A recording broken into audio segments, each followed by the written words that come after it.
are getting closer. Super Bowl 59 from the Big Easy, the Superdome, legendary facility, 4 sleeps away from the big game. And Erin, you and I are going to be down there soon. Joe Fortenbaugh already took Had to send the best out there. That's right. I know, PJ right from ESPN is crazy. How are things looking in New Orleans, Joe?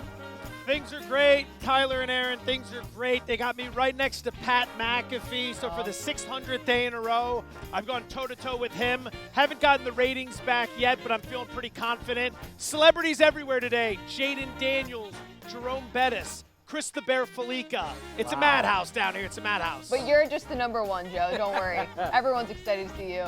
A veritable, Careful, Dolan. Careful, Dolan. A veritable who's who. Crossing paths at Fortenbaugh down in New Orleans. We're coming tomorrow, Joe. We'll see you then. But let's start the show with some house money. ESPN Bet took a $200,000 wager on the Eagles' money line at plus 105 odds. At ESPN Bet, the line is still holding steady with the Chiefs a 1.5-point favorite. Total still at 48.5. But Joe, I'm curious if you think this is going to be a trend as we inch closer to kickoff. More and more big bets on the Eagles. We'll see some big bets on Kansas City for sure. It's Patrick Mahomes, it's Andy Reid, it's a public team that's had a lot of success. But we talked about this last week.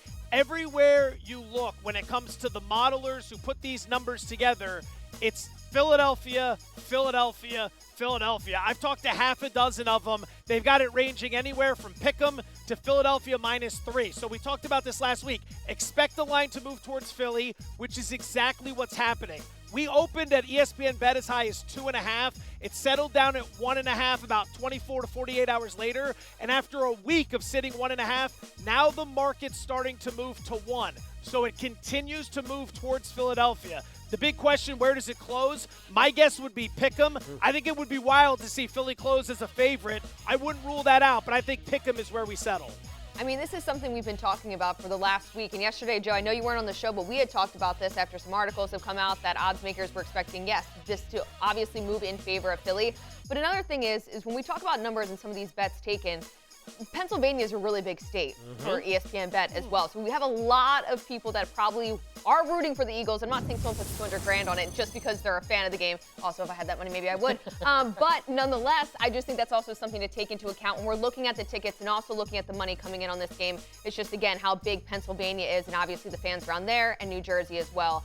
Something to factor into when we're thinking about this spread. It's a great point, Erin, because not all sports books are legalized in all states. So if one sports book is legal in one state where one team's fan base can bet on their team and it's not for the other side, perhaps that can skew it. So make sure you're aware of those type of things. The same company line we've been feeding you is just going to serve until Sunday. Joe, you touched on it. Erin, you touched on it. If you like the Chiefs, you probably should wait. You're going to get a better number closer to kickoff. If you like the Eagles, maybe the time is to move now because this is as good as it is going to get. All right, Props Week.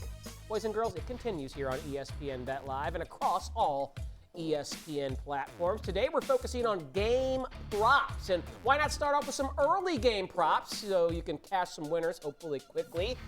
The opening kickoff, -260 that it will be a touchback. Each of the last 3 Super Bowls have opened with a touchback.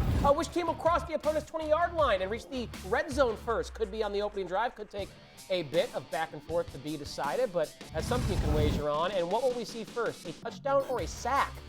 Eagles and Chiefs defenses both rank in the top 10 in sacks this season, something to consider. So we're going to give some of our favorite early action props is what we're calling it. Joe, you get to start. First bet to be a field goal is priced around plus 155. I would take a shot there because we have 2 really good red zone defenses squaring off in this matchup. Philadelphia is number 5 in the NFL in red zone defense. Kansas City ranks number 10. But when you flip it around and you look at the Chiefs offensively, the red zone is where they've struggled. As good as they are with Patrick Mahomes, 22nd in the NFL in red zone offense. So I think we've got 2 teams that are going to be able to move the ball in this game, but once they get inside the 20, it's a totally different story. Plus 155 for the first score to be a field goal. I take a shot there. The Chiefs have had a field goal in 3 of their last 4 Super Bowl appearances. That was the first thing that cashed for them. And again, this could be either side, but I'm going to isolate this to the Eagles side of things, and that being their first drive to end with a field goal attempted, okay? There's a couple different markets that are available right now. This is different than the Eagles' first offensive drive exact outcome, but Since 2000, field goals have been the first score of the Super Bowl 50% of the time. So this does feel maybe it should be closer to even money. But at the same time, I do think that Spags defense is going to come out and probably limit the Eagles at least off the bat. So again, looking at their first drive, a field goal attempted is something that I would consider. And again, this is for it not to go in. And the reason is Jake Elliott been a little shaky. So we'll play this one in a fun way. I noticed that it was attempted and not field goal made for your boy Jake Elliott. I saw an interesting prop that I was interested in. How about we see points in the first 5 minutes of the game? Doesn't matter how the points are scored, touchdown, field goal, safety. But within the first 5 minutes, it moves from a 0-0 game to some type of score plus 170. Saquon, of course, like he did against the Commanders, could take his first carry all the way to the house. We know how good Andy Reid is on those first 15 scripted plays, especially when he has an extra week to game plan for a defense. So no matter which side gets the ball first, I'm feeling good about them moving the ball down the field and at least setting up a field goal attempt, if not getting in the end zone on their first drive. So first 5 minutes, doesn't matter which team. Will we see a score? I say yes at plus 170. Props Week continues here on ESPN Bet Live. Normally, props are over-unders, but for the Super Bowl, we can take some yes-no props. For example, will a team convert a 4th down in their own territory? Seeing the Eagles do it with the tush-push, and the Chiefs did it against the Bills last week in the AFC title game. Will the game go to overtime? Yes or no? Of course, it did last year. That was the second time it happened in Super Bowl history. Can we get 2 in a row? And will a kick hit the upright? You can get a sweet plus 475 payout on that. It happened 2 years ago with a kicker in this game. Harrison Butker doinked one for the Chiefs. Still stings. Against your Eagles. All right, Erin, yes or no? Give me a prop with a yes or no that you like. All right, yes for a touchdown on 4th down. Now, again, this could be the Chiefs or the Eagles, but I'm mainly thinking of the Philadelphia Eagles in this spot, mainly because they were the last team to do it since 2000, when, of course, we saw the Philly special. I can't believe people have this tattooed on them. But, guys, come on. There's 11 tush-push touchdowns for the entire season, where the rest of the league has a combined 9. The Eagles also have 14 rushing touchdowns on the 1-yard line this season, and the Chiefs have the 3rd worst success rate against the run when the opponent needs 1 yard for the first down or for the touchdown. So, again, I'm isolating this to the Eagles side. That's not the bet. It could be either way, but I do think it's the Super Bowl. You got to go for it. So we'll go yes for a touchdown on 4th down. Yeah, I don't blame you. Of course, Nick Sirianni, if it is 4th and 1 on the 1-yard line, he's not sending out Jake Elliott. He will try that push there. So I dig that. I've got a no. You covered a yes. I've got a no. No, the final play will not be a kneel down. Plus 140. Guys, this game could potentially go to overtime. It's a 1.5-point spread, could close as a pick'em. So I don't think we're going to have a team that's up by a couple of scores that they're kneeling the ball down at the end. Either they are going to be trying to tie the game with a field goal, win the game with a touchdown, or the other team is going to be doing the same. So at plus 140, Erin, and a tight spread, no, the final play will not be a kneel down. It might kill my rushing attempts, all the ones that I like for that, but I wouldn't hate it as long as it's on the Eagles side and they make a field goal. The Eagles are either converting that final play to a score or stopping Patrick Mahomes from getting that score. All right, let's bring Joe in here. Joe, you decided yes, no was kind of below your mental ability. Why? So you did a head-to-head prop, I hear? No, actually, I viewed it as above my mental abilities. I just couldn't get there. It was too complex for me, so I tried to keep it simple. Basic numbers, counting numbers. Who's going to win the time of possession battle in this game? Philadelphia was a favorite this morning around minus 140. It's up to minus 160. I'd make it $2, so I'd play Philadelphia. 15 of 20 games this year, they've won the time of possession battle. On the other side, Kansas City, 9 of 19 games winning the possession battle. Look at Kansas City's playoff game against Houston a few weeks ago. Houston held the ball for 33.5 minutes in that game. They never had the lead. At any point in that game, Houston never had the lead and still held the ball for 33 minutes against Kansas City Chiefs. 2 years ago in the Super Bowl, as if it matters, Philly held the ball for 35 minutes in that game. So I'd make this $2 at minus 160. I'm in that Philly wins the time of possession battle. Here's what you need to know before placing your bets on Super Bowl 59. As the Super Bowl heads to the Big Easy, millions of Americans will bet on the game with sportsbooks like ESPN Bet having thousands of options. It's the Chiefs' 3rd straight trip to the Super Bowl, but the first time in this 3-year run where they enter as the favorite. Kansas City was a 1.5-point underdog in their wins over the 49ers last year and the Eagles 2 years ago. In fact, underdogs have covered the last 4 Super Bowls with 3 winning outright. And this matchup, just like each of Patrick Mahomes' Super Bowls, is expected to be a close spread. It's a spot where Mahomes has excelled, going 22-9-1 against the spread when the number is within 3 points. The first Super Bowl matchup between the Chiefs and the Eagles flew over the total with 73 combined points. But this year's total is lower than Super Bowl 57. Last year, underbettors were sitting pretty until the game went into overtime. The Chiefs' walk-off touchdown put the game over the total by just half a point. Betting the MVP, no surprise that Mahomes is the favorite as he looks for his 3rd straight Super Bowl MVP. But odds makers think Saquon Barkley's historic season could end with an MVP. Barkley has the shortest odds for any non-QB in over 2 decades. But prop bets will rule Super Sunday. Like, will Saquon score 2 or more touchdowns, or who will have the game's most receiving yards? And that includes long shots, which we saw plenty of 2 years ago when these 2 teams met. Harrison Butker's doink meant a field goal to hit the upright was a winner at plus 425. And Hurts scored a touchdown and then converted the 2-point conversion, cashing an octopus prop at 15-1. Even the action around the game is in play. In certain states, you can legally bet on the coin toss or the color of the Gatorade bath. With this many options, choose carefully and only bet what you can afford to lose.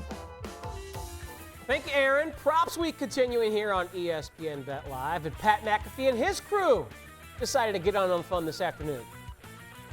It's time for AP Tone's Bet of the Day. Tony. Patrick Mahomes over under 4th quarter rushing yards, 4.5.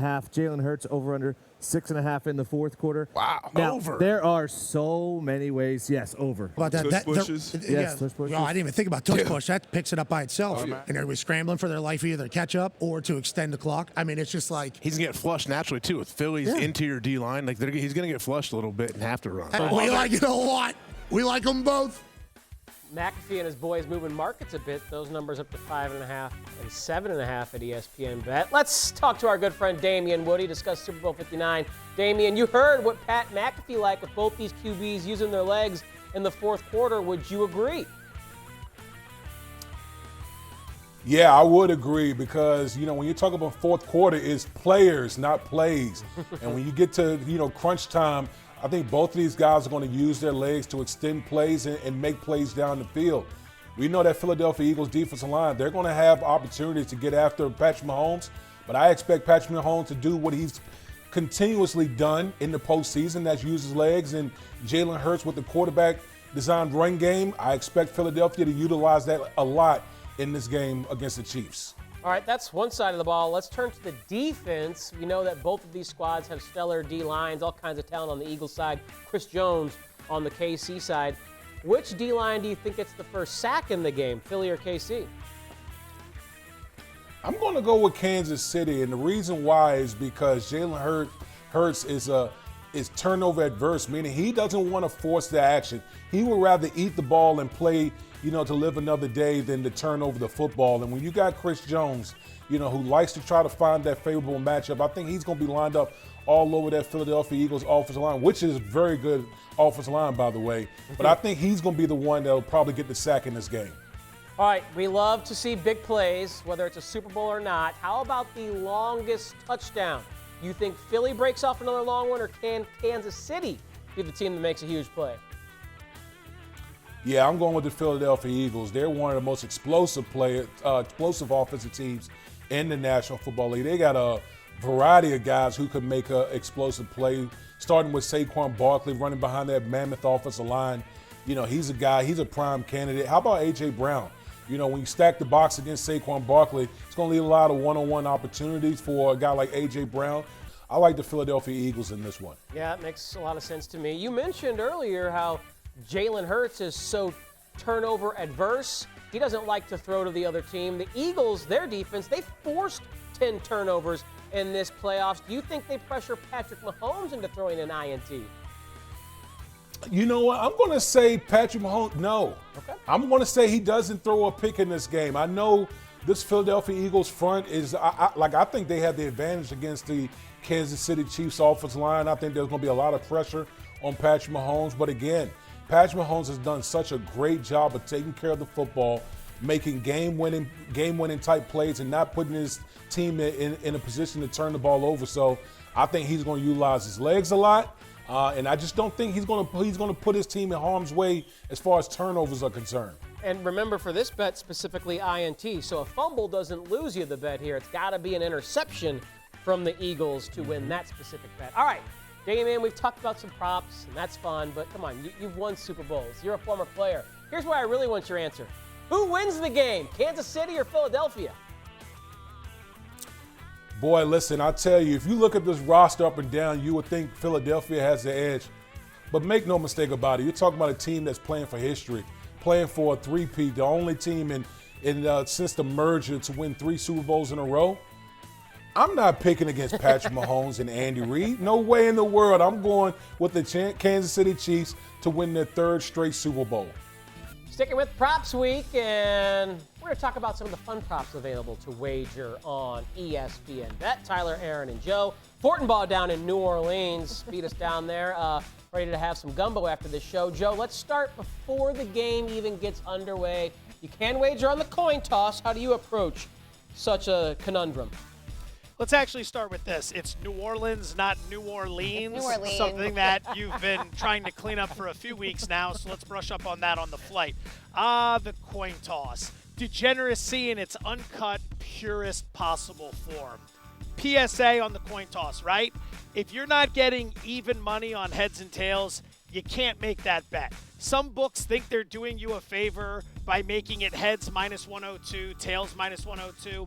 It's a 50-50 proposition, which means the payout has to be even or better. Now, the books are never going to give you better, but if you're not getting even money, you got to stay away from this. And if you still want to make the bet, I got a great swamp right down the street here in Louisiana that's for sale. I'd love to talk to you about it. I Yes. mean, heads has hit in 3 of the last 4 years. I was waiting for you to break down heads or tails, right? No? Heads has hit in 3 of the last 4. What a robust sample size. So great. Great. We like trends in a 50-50 proposition. Joe, It's not even a good one. I can't take you serious with the headset. I'm sorry. I keep laughing. We do want to point out that ESPN Bet is one of the kind sports books that is offering you true 50-50 odds on the coin toss. So if you are going to bet, do it at a place like ESPN Bet where it is an even money wager on either side. What's the max wager? What's the max? So don't ask this. It's a quarter, right? So I'm going to bet a quarter on it. If you're flipping a quarter, I'll bet a quarter. Maybe they got a Susan B. Anthony dollar. I'll flip that and bump it up to $1. Joe, right after the coin toss comes the kickoff. Anything you're wagering on that might be fun there? Yeah, I think we got a real edge on the opening kick being returned for a touchdown at 100 to 1. Right? Hear me out on this, right? Isn't this how we do it the correct way? 100 to 1 breaks down to about 0.9%. But we have had one of 58 Super Bowls where the opening kick was returned for a touchdown, which is somewhere around 1.7%. So look at us. We have an 0.8% edge on this bet. Now, that's obviously said tongue-in-cheek. There's no edge really whatsoever on this. But think about how immortal you would become to call this and get it right. The rest of your card wouldn't even matter if you cash 100 to 1 on the opening kick being returned for a touchdown. Now, all that said, whoever's kicking off is going to boot it right through the end zone and it's going to be a touchback. But for fun, I would make a play on that. The one opening kickoff return in Super Bowl history is regarded as one of the dumbest decisions in Super Bowl history because Tony Dungy and the Colts actually kicked the ball to Devin Hester. Of course, he housed it there. Yeah. We don't have a Hester in this game, and like you said, it's likely going through the uprights. So 100 to 1, if you want to have some fun, go ahead. Erin, how about a fun prop you want to bet on? This is going to seem pretty lame at this point. I didn't know we were going with this big of long shots. We'll go over 2.5 players to throw a pass. We talked about this on yesterday's show. Of course, you have Jalen Hurts, Patrick Mahomes, then someone could ultimately end up doing it. We've seen this done. 9 players have thrown a pass in the Super Bowl since 2000. 6 have done it in the last 10 years. What if there's a trick play? What if Saquon and company, somebody else gets the ball somehow, some way throws it? I don't know. I think this is a fun one. I know a couple people that are also on this one. Again, at plus 170, not as fun as the 100 to 1. Didn't know we were going that big, go big or go home, but I think it's a fun one that has the potential to cash. Yeah, I do like that one as well. Gatorade bath, of course, is one that everyone likes to talk about. Yes. Remind us again what you're thinking with this. Oh, green. Green because? Yeah, green /yellow/lime. Well, first of all, it opened as the favorite, and you guys know the last time the Eagles won the Super Bowl, what was dumped on them? It was that color. So now purple has taken over, I believe. I'm giving you a lot of great analysis here. The last 2 seasons was purple, so I'm not going to go with purple. Before that, 2 seasons, it was blue. We're going with yellow. Yellow/lime/green. Green's also my favorite color, so that's my edge there. I like the Eagles to win it, and hopefully it's that color pouring down on them. I'm not going to go with purple. It's been the last 2 seasons. Why would you go with the favorite there? But if you like the Chiefs, perhaps your trim Why would they go there. with purple? Why don't they have red? Their colors are red. Maybe they're. I mean, They're I weird. imagine They had football orange players are left. superstitious. So if they've won 2 First Super time. Bowls with purple Gatorade, I imagine you're going to have Well, some the first one was with Gatorade orange. First in one that was bad orange. boy. I have way too many stats on this. You have a favorite actually. color? I'm Or gonna. a favorite flavor? Do you even drink Gatorade? No, I don't drink Gatorade. You're not even with a hangover? No, never. I don't get hungover. Built different.